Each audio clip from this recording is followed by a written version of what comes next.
Hi, how are you? Olá, oitavo ano, tudo bem com vocês? Sejam bem-vindos a mais uma aula de língua inglesa. Na nossa aula de hoje, nós vamos dar sequência nos nossos estudos, inicialmente terminando uma atividade que nós ainda temos no volume 2, para aí sim nós darmos início no nosso volume 3, ok? Então, para a gente começar, eu convido vocês a pegarem comigo, lá na page 29 do volume 2, o exercise number 2, ok? O que nós temos neste exercício de número 2? Nós temos aqui, pessoal, um texto, temos um artigo, e a partir deste artigo, o que nós temos que fazer? Nós temos que responder as questões propostas, certo?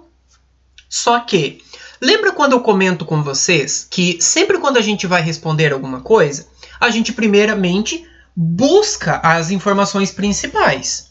No caso, a gente não precisa ler todo o texto, traduzir todo este texto. Nós buscamos a pergunta e retiramos dela o que está sendo perguntado, certo? O título deste artigo é Why Your Brain Craves Music. Por que o seu cérebro procura música, anseia por música? Ou seja, por que a música é tão atraente assim para o nosso cérebro? Tá? A primeira pergunta que a gente tem diz assim, ó, Who ran this study? Então, quem desenvolveu este estudo? Esta informação está lá nas linhas 3 e 4. Olha lá, se a gente for pegar. Salimpur, a neuroscientist at McGill University in Montreal, reports along several colleagues. Então, o que a gente tem aqui? Se a pergunta é quem fez este estudo, nós temos que buscar ao longo do texto o nome de alguém. Neste caso, nós vemos ali no finalzinho da segunda linha, no comecinho da terceira, que foi feita uma publicação dentro da revista Science do Salimpur, né, que é um neurocientista da Universidade lá de Montreal, que realizou o estudo along with several colleagues, junto com vários colegas. Então, para esta pergunta, ó, Who ran this study? Salimpur, along with several colleagues. Então, vocês podem fazer uma pausa aí para vocês anotarem. Ou então, fazer igual eu fiz. Olha lá nas linhas 3 e 4 e você pega o nome das pessoas, grifa ali e depois vocês anotam. Ok? Então, quem desenvolveu o estudo, então é o nome de uma pessoa. Então, a gente busca esta informação lá diretamente no texto. E lembrando, pessoal, que geralmente as respostas elas vêm em sequência. Então, por exemplo, a letra B eu não vou buscar na primeira linha. Então, sempre na sequência em que apareceu. B. What two reactions do people get when they listen to music? Então, aqui está perguntando quais seriam as duas reações que as pessoas sentem quando ouvem música, né? Que reações elas têm quando elas ouvem música? Tá logo em seguida, ó, junto com os colegas dele, continuando ali na linha 4, né? Indo para a linha 5. People get not just a sensory reward from listening to music. Então, as pessoas, elas não sentem uma recompensa apenas sensorial quando elas ouvem música, mas uma recompensa intelectual também. Então, olha ali. That people get not just a sensory reward from listening to music, but a direct intellectual one too. Mais uma recompensa intelectual também. Então, por isso que a letra B, nós encontramos essa resposta nas linhas 5 e 6. Olha lá. a sensory and intellectual reward. Então, uma recompensa, as pessoas elas sentem, né? Uma recompensa sensorial e intelectual. Ok? Letra C. What are music predictions based on? Estes gostos, estas previsões para a música, estão baseados em quê? Então, voltando lá no texto, o comecinho do segundo parágrafo traz a palavra base, pessoal, que é predictions, né? Então, todas essas previsões, todas estas sensações, todo este interesse pela música está baseado em quê? Culture dependent based on experience. Então, está baseado no quê? O que a gente tira dali, ó? Cultura, experience, experiência. Então, nós podemos dizer que estas previsões elas estão baseadas na cultura e na nossa experiência. They are based on our culture and experience. Então, elas estão baseadas na nossa cultura e na nossa experiência. E a letra D, também muito fácil. Como é a última questão, lembra que ele sempre vem em ordem? Tá lá no último parágrafo, comecinho do último parágrafo. Por quê? Olha ali o que o parágrafo diz. People often put music on the list of the top 5 things that are most pleasurable for them. Então as pessoas geralmente colocam as músicas no top 5, né? Na lista dos tops das top 5 coisas mais prazerosas para elas. E qual era a pergunta? Quão importante a música é para as pessoas? Né? Então, quão importante a música é? A música é muito importante, eu poderia dizer it's very important, ela é muito importante, ou igual estava ali no texto, eu posso retirar a informação do texto. It's among the top 5 things that are most pleasurable for them. Então está entre as top 5 das coisas que são mais prazerosas para elas. Certo, pessoal? Então aqui eu fiz junto com vocês para a gente concluir lá o nosso material, o volume 2, para que a gente possa dar sequência no novo volume, no volume 3, na unidade 5. Ok? Se vocês quiserem, pode pausar o vídeo, pode voltar, para que vocês consigam fazer as anotações necessárias. Só que antes de nós iniciarmos o conteúdo novo, o material novo, tem um homework para vocês. Lá na página 16 do livro de atividades, tem o exercício número 17. O exercício 17 ele traz ali um texto, né, sobre algumas músicas top, né, que ficaram muito famosas, muito conhecidas, foram muito tocadas, e vocês têm que completar o textinho com as palavras que estão ali em cima. Para fazer isso, eu até coloquei a dica aqui embaixo, ó. Vocês podem acessar o link do texto, que daí vocês apenas colocam as palavrinhas, caso vocês tenham dificuldade para entender o que o textinho está dizendo, ok? Mais adiante, futuramente, nós vamos corrigir esta atividade, então eu quero que vocês façam, ok? Não é para deixar em branco, é para fazer a atividade, certo? Aí sim, pessoal, agora nós vamos iniciar o nosso volume 3.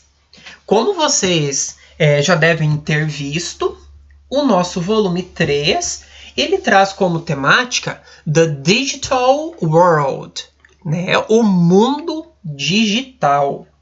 Então, nós vamos iniciar o nosso primeiro exercício ali na página 3, na seção Check It Out, com aquilo que nós estamos observando. Ó. Nós temos uma tabela com os sufixos. Nós já aprendemos no volume anterior algumas coisas sobre prefixo e sufixo. E estes sufixos nós temos que acrescentar as letras do alfabeto, que estão aparecendo ali embaixo. Ó. E além disso, o exercício pede para que a gente acrescenta uma outra palavra. Enfim, nós temos que completar aqui uma palavra que se refere ao meio digital para cada uma das letras do alfabeto, exceto as letras X and Y, as letras X e Y, que o exercício já disse lá em cima que nós não teremos, usando estes sufixos. E o exercício falou também que se nós lembrarmos, né, de uma outra palavra que comece com essa letra, é para nós acrescentarmos. Assim, vou fazer com vocês, porque aqui com certeza seria um pouco complicado ao associar o sufixo às letras.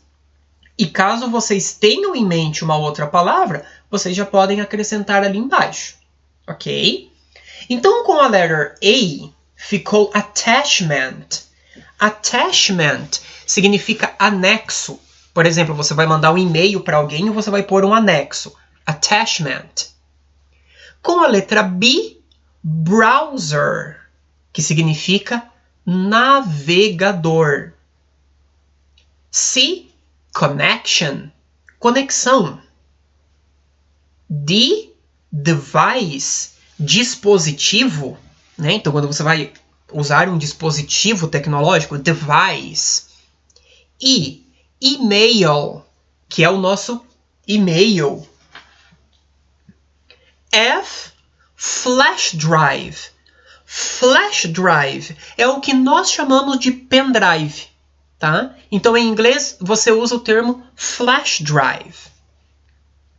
G, GIF. H, hacker, né, que nós chamamos aqui o hacker. I, internet, que é a internet. Internet. Junk mail é aquele tipo de e-mail que você não pede quando vai chegando e enchendo a sua caixa de entrada de e-mails. Junk mail. Junk mail. K, keyboard. Então, keyboard, teclado. Pode ser tanto para instrumento musical quanto o teclado do computador. Ok? Keyboard. L, laptop. Então, o laptop, que é o que nós chamamos aqui de notebook. Mas lembra que eu já expliquei, não é notebook, é laptop. Porque notebook é caderno. Ok? Se vocês quiserem pausar o vídeo, pode ficar à vontade para terminar de anotar. E aí nós damos sequência. Ok, let's see the second part right now. Vamos ver a segunda parte agora mesmo ali, ó. M, com a letra M. Mouse, né? O periférico do computador ali, o mouse que nós falamos. Mouse. N, network. Então, que significa rede, né? Então, network, quando você tem uma rede, uma ligação entre funções, entre pessoas. Network. Ou offline, né? Que é quando a pessoa ela está desconectada, ela está offline, ela não está disponível. Offline. P, podcast. Podcast, né? Que são os podcasts que a gente costuma ver com muita frequência e até fazer uso, né? Podcast. Key, QR Code, né? Então, os códigos de leitura lá, os QR Codes que nós chamamos, QR Code. R, resolution. Resolution, resolução, né? Por exemplo, você vai falar da qualidade do vídeo, qualidade da câmera, resolução. Resolution. S, social media. Social media, a mídia social. ou as redes sociais. T, touchscreen. Touchscreen, que é quando nós falamos do touchscreen mesmo, né? A tela com toque com sensibilidade ao toque. Touchscreen. User, né? O usuário. User. V, viral, né? Então viral está se referindo a vírus, né? Viral. W, Wi-Fi. Wi-Fi. And Z, zoom, né? Quando nós damos um zoom na tela, ok? Então, se vocês tiverem alguma outra palavra que vocês se lembram, vocês podem acrescentar para estas letras do alphabet, ok? Very good. So let's go ahead. Vamos seguir então. Na page 3, we have the exercise number 3. E nós temos aqui o exercício 3 na página 3. E vocês vão fazer para o teacher como um homework, tá? Bem simplesinho. Destas palavras aqui de cima, que nós completamos, quais delas nós usamos em português como como uma palavra estrangeira? Ou seja, é uma palavra do inglês, mas a gente usa em português porque a gente não tem uma outra palavra para substituir. Então, olha ali. Which of these words do we also use in Portuguese as foreign words? Então, vocês vão copiar quais dessas palavras nós usamos aí no nosso dia a dia na língua portuguesa. Tem várias, né? Não precisa copiar todas, porque algumas nós não usamos. Então, as que nós utilizamos, que você acredite, você deve copiar aqui no exercise number 3. Ok? Então, fica como um homework. E agora, nós vamos para a page 4, para a página 4. Na página 4, nós temos ali o exercise number 1.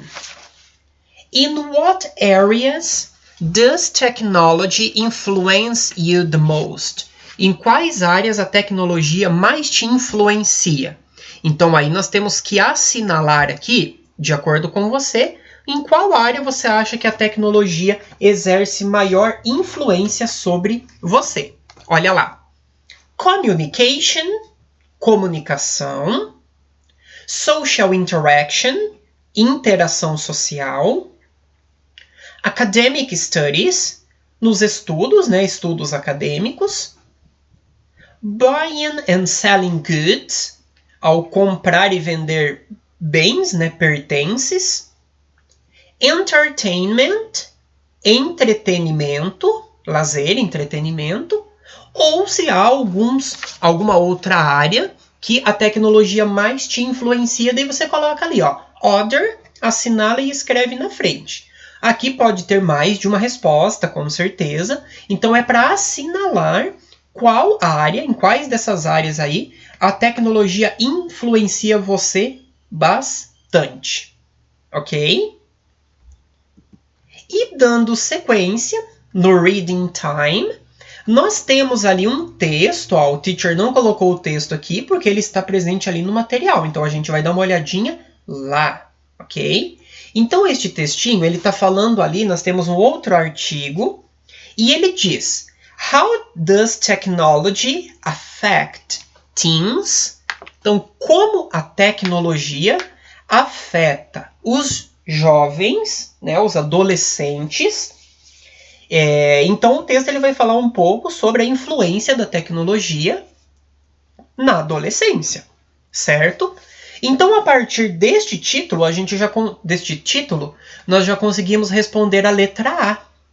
What is the main subject of the text? Qual que é o principal assunto do texto? Olha lá. Gaming addiction. Será que seria o vício em jogos? Technology use. O uso da tecnologia. Ou internet safety. A segurança na internet. Se eu vou falar como a tecnologia influencia os adolescentes. Então, olha lá o que diz na primeira linha. Ó. Almost all teens use technology every day. Quase todos os adolescentes usam a tecnologia todos os dias. Então, é technology use. A segunda opção é o uso da tecnologia. Ok? Na letra B, está perguntando se o autor is the author for or against technology? Why that? Why is that? Se o autor ele é a favor ou contra a tecnologia e por quê? Quando nós analisamos o texto como um todo, né, então lembrando que nós não precisamos traduzir o texto inteiro, não precisa entrar em pânico quando a gente vai analisar um texto, nós vamos buscar as informações principais. Então este for e against significa a favor e contra dentro deste contexto. Então será que o autor ele é a favor ou ele é contra? Nós percebemos que ele dá algumas dicas de que ele é a favor, porém, ele também apresenta pontos negativos da tecnologia. Olha nas duas últimas linhas do primeiro parágrafo, o que ele diz? Teens these days are being suffocated by the internet, cell phones and texting. Os adolescentes nos dias de hoje estão sendo sufocados pela internet, pelo celular e pelas mensagens de texto. Aí no comecinho do segundo parágrafo também ele fala ali, ó. Por que a gente não sai para tomar um ar e encontrar os nossos amigos face a face? Então ele destaca alguns pontos negativos. Porém, olha o que ele diz na primeira linha do último parágrafo. Honestly, I love technology. Honestamente, eu amo a tecnologia. I love everything about it. Eu amo tudo sobre isso, né? Sobre ela, sobre a tecnologia. Então, o autor ele é a favor ou ele é contra? Essa daqui vocês podem pôr em português mesmo, pessoal, que fica mais fácil para vocês escreverem aí. O autor ele é a favor, mas ele também vê alguns pontos negativos, né? Então, ele é a favor da tecnologia, mas ele vê ou ele destaca alguns pontos negativos, certo? E no número 3, de acordo com este texto, né, a gente viu que ele vai falar da tecnologia, que ele é a favor, que ele também vê pontos contrários. Que tipo de texto será que é esse? Será que ele é, na letra A, uma resenha, a review? Será que ele fez uma resenha? Será que é um resumo, a summary? Será que foi feito um resumo? Será que é um artigo de opinião, na letra C, an opinion essay? Ou será que é um artigo, an article? Que tipo de texto vocês acham que este é? De acordo com a estrutura dele, né, nós percebemos que se trata de um artigo, mas ele é um artigo de opinião, porque o autor ele acrescenta o seu próprio ponto de vista acerca dos fatos. Então a alternativa correta vai ser a alternativa C. Alternativa C. An opinion essay. Ok? O número 4, o number 4, como que o texto está organizado? How is the text organized? Então, a gente vai ter que enumerar a sequência que a gente verificou neste artigo de opinião, certo? Olha lá. Cons of technology, que seria os fatores contrários à tecnologia. Conclusion with opinion, conclui com uma opinião. Pros of technology, né? Então, os aspectos positivos da tecnologia. E introduction with general ideas, introdução com as ideias gerais. Como será que ficou, pessoal, a sequência? Vocês podem pausar aí para vocês tentarem fazer sozinhos e aí nós fazemos a correção, Vamos conferir? Então, como que começa um artigo de opinião? Uma introdução com as ideias gerais. Neste caso, no texto dele, ele primeiro começou apresentando os fatores contrários. Depois, ele apresentou os fatores positivos da tecnologia. E, por fim, ele terminou com a conclusão, com a opinião pessoal. Então, como que ficou a sequência? 2, 4, 3, 1. 2, 4, 3, 1. Ok? Very good. E aí, what expressions are used to introduce the author's thoughts and feelings about the topics? Quais expressões foram usadas para iniciar as ideias e os sentimentos do autor em cada um dos assuntos? Então aqui é apenas nós fazermos o uso das frases que ele próprio utilizou, né? Quando ele foi falar de certos assuntos. Olha lá. As a fellow teen in my... Então ele diz, como um adolescente, né? Companheiro, in my... Daí ele vai falar, na minha vida diária. Depois, I'm not saying I'm against. Eu não estou dizendo que eu sou contra. Então, quando ele vai falar de um novo tópico, ele utiliza essa frase, ó. I'm not saying I'm against. Honestly, I love. Honestamente, eu amo. In my opinion, na minha opinião, certo? Então, se vocês quiserem, vocês podem pausar aí o vídeo, que são estas as expressões que ele utiliza quando ele vai começar um tópico, quando ele vai começar um assunto. Ok? E a number 6, what resource does the author use to reinforce his or her point of view? Então, qual que é